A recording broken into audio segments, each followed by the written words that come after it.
Hello there, welcome to Photoshop. I hope that you're excited to learn some new things here. We are going to make three really simple brushes that you can use in your images to help add some interest and depth to your photos. Now, it doesn't have to be used in composites or creative or conceptual photos.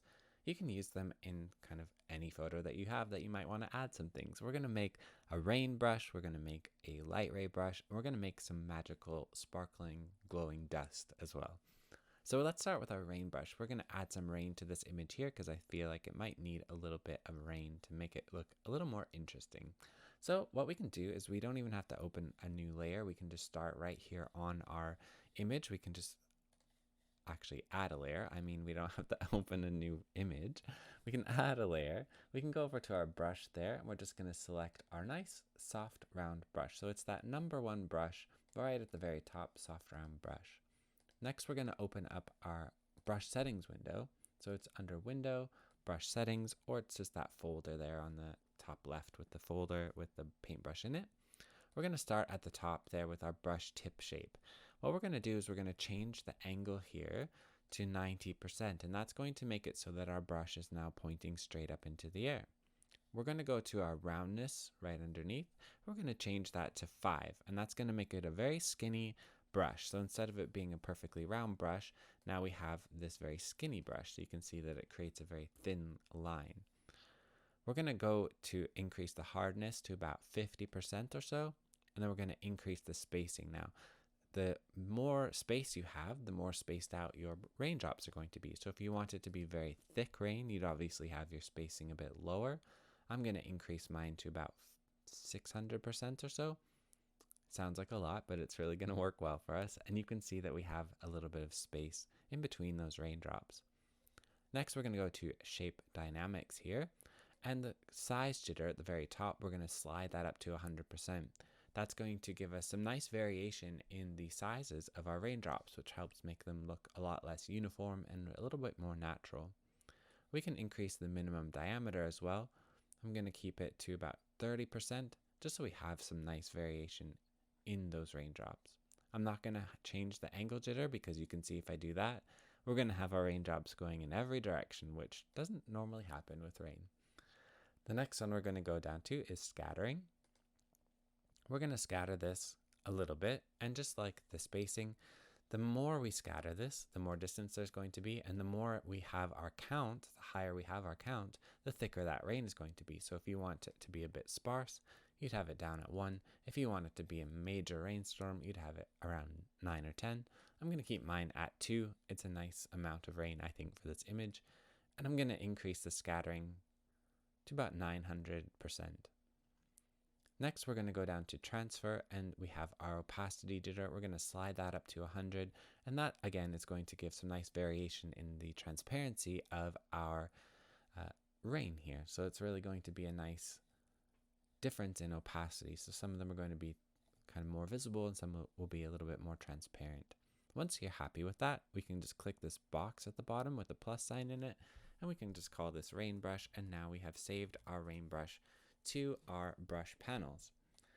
We can just go over to a nice kind of gray color here, change the opacity of our brush maybe to 60% or so, and then what we can do is we can just change the angle just very slightly. So we can just click on our little brush option and just change the angle so it's going at a little bit of an angle instead of straight up and down.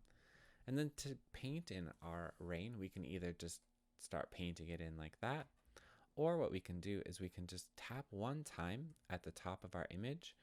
So you can see there's one raindrop. Hold the shift key. There we go. Hold the shift key and then just click on a bottom part of your image. So that's going to just quickly fill in your rain. So you can just click one time at the top, hold your shift key, and then click at the bottom. And we're just going to fill in our image with some rain. Now you can make it thicker by adding more of those raindrops, and you can also add in a new layer, increase the size of your brush, and paint in a couple of bigger brushes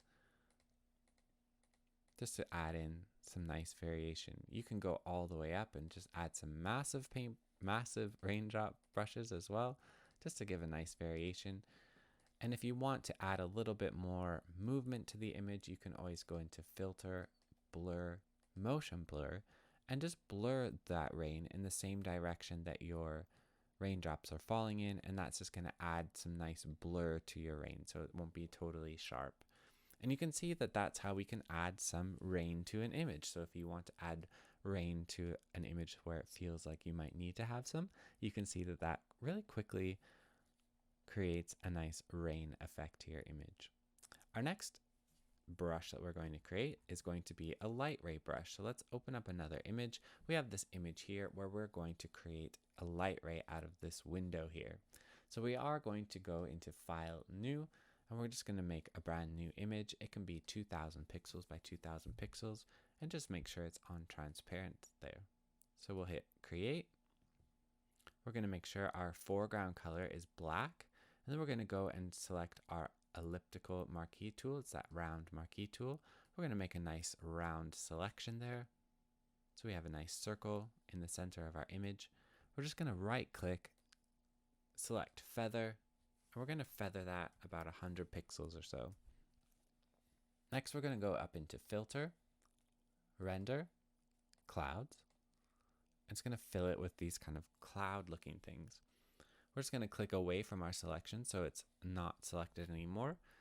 We're going to hit Command or Control L to open our levels, and we are going to take that center slider and just drag it to the right, and take that right slider and drag it to the left, just so we have a little more contrast in that selection in the middle here. Next, we're going to go into Filter, Blur, Radial Blur, and we're going to get this window pop up. We're going to make sure that Zoom is selected, and we're going to make sure that our amount is somewhere around 80% or so. And we're going to take our little center of that bullseye, the center of this little image here, and drag it straight up at the top so you can see that it looks like light rays. We'll click OK, and then you'll see that we end up with this image here. Next, we can just hit Command or Control A to select that, and then Edit, Define Brush Preset, and we can call this light. Now we can go back to our image here. We have our brush selected. We can just use a nice white color.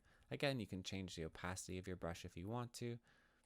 Add a new layer, and we can just simply tap in our light rays brush. If you find that it is not visible enough, you can always increase the opacity of your brush. And sometimes you may just have to tap that brush a couple of times to get some nice variation in the depth of your brush. Or you can just copy your layer, and you can see that we have those nice light rays. You can rotate it if you need to come in from another side, so you can have those light rays coming in from the left hand side if you wanted to. And you can always change the blending mode to something like screen if you want it to fit together a little nicer.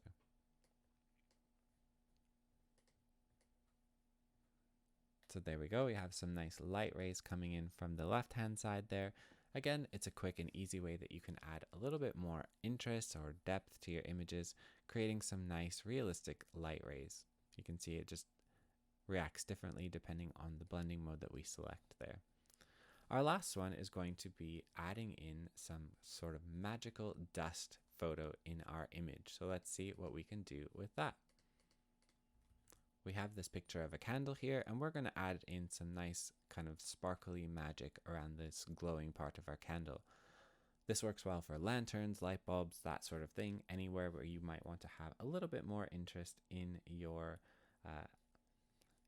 light source. So again, we don't need to open up a new layer. We can just use our brush. We're going to go back to our exactly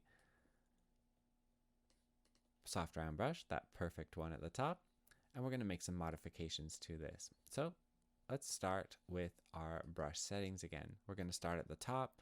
This time we're just going to play with the spacing. We're going to increase the spacing to about 300%. We're going to go to Shape Dynamics. We're going to change the size jitter to 100. Again, minimum diameter about 30. We're not going to worry about the rest there. Our scattering, again, we can increase that. So let's have it up at like 500% or so. We can increase the count to 2. Next, we're going to go to Transfer, make sure that our opacity jitter is turned all the way up. We're going to go next to Color Dynamics, And if we change our color, our foreground color, to kind of a nice orangey yellow color and keep our other color, our background color, white, what this is going to do is it's going to give us some nice variation in our color. So we'll have some that are the foreground, some that are the background, and some in between.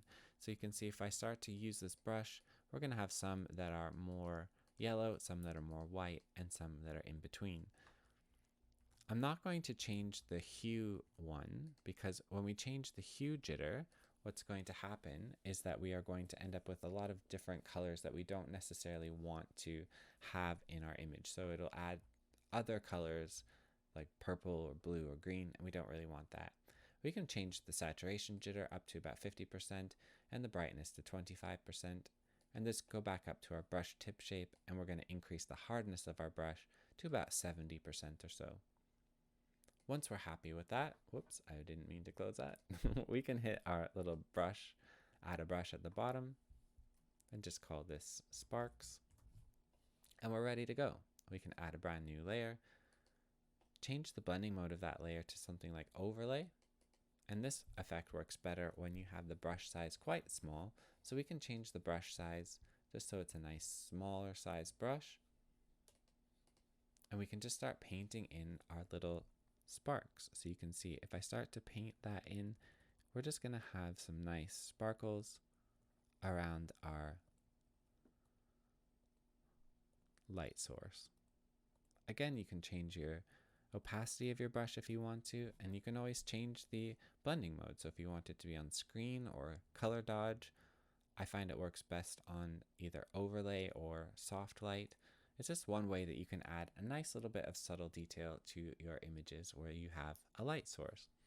So there you go. We have created 3 pretty quick brushes here in Photoshop. We created this nice rain brush to add some rain to your moody images. We created a light ray brush that you can use to add some nice directional light to your images. And then we created this sparkle brush as well for any images where you have some light that you want to add a little bit of magic to. 3 easy easy brushes you can make in Photoshop. I hope that you enjoyed learning how to do it, and I can't wait to see how you use it in your own work. Thanks for watching.